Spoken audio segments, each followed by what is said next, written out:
Hello tout le monde, j'espère que vous allez bien, que le moral est bon. Aujourd'hui je vous retrouve pour une nouvelle vidéo dans laquelle je vais faire un crash test de ces petites pinces à nail art. Ce sont en fait des pinces qui vont nous permettre de réaliser facilement des papillotes. Et si vous ne voyez pas de quoi je veux parler, eh bien je vous laisse sans plus tarder avec la suite.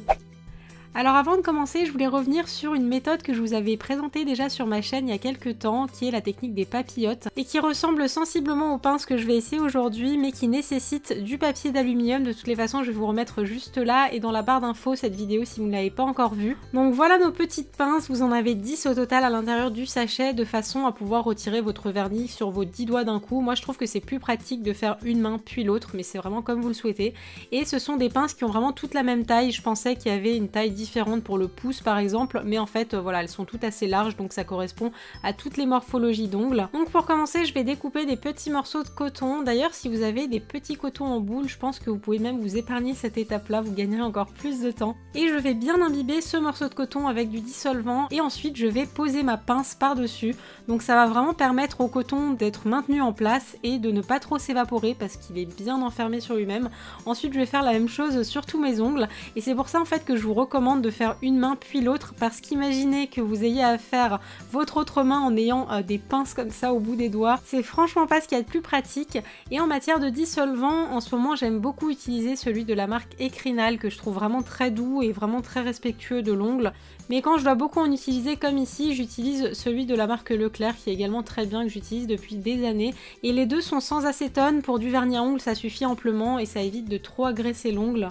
Et si jamais on arrive à mettre ça sur les 10 doigts, je pense qu'on redoute absolument tout ce qui est coup de fil, passage surprise du facteur, parce que là je sais absolument pas comment on pourrait ne serait-ce qu'attraper un téléphone. Et ensuite on laisse tout simplement poser 2, 3, 4 minutes en fonction de la ténacité de votre vernis. Ensuite j'ai retiré une à une toutes les pinces, et la première chose que je constate, c'est que c'est beaucoup plus simple à manipuler que des feuilles de papier aluminium, aussi bien pour les mettre en place, les découper, que de les retirer.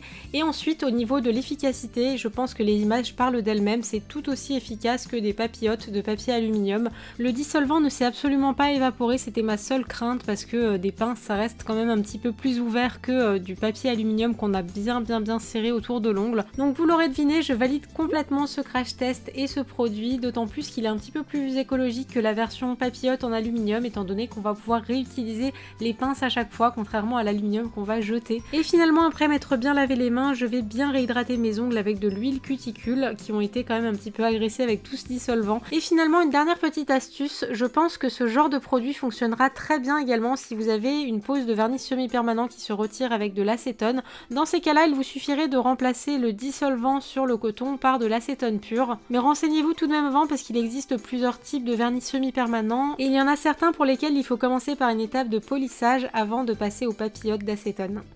Et voilà pour ce crash test. Comme vous avez pu le voir, mon ressenti est plutôt très positif, donc je pense que je vais continuer de les utiliser et abandonner complètement les papillotes. Mais en tout cas, sachez que ça fonctionne exactement de la même façon, et voilà, je vais peut-être essayer de les rentrer sur ma boutique d'ailleurs, parce que je trouve que c'est hyper pratique. En tous les cas, si je les rentre sur la boutique, je vous tiendrai au courant sur Snapchat. Je vous remets mon pseudo juste là. D'ailleurs, il y a eu la mise à jour récemment sur Snapchat. Est-ce qu'on est tous d'accord qu'on est absolument perdus avec cette nouvelle version? Moi, je vous fais plein de bisous. On se retrouve très vite pour une nouvelle vidéo, du coup mercredi.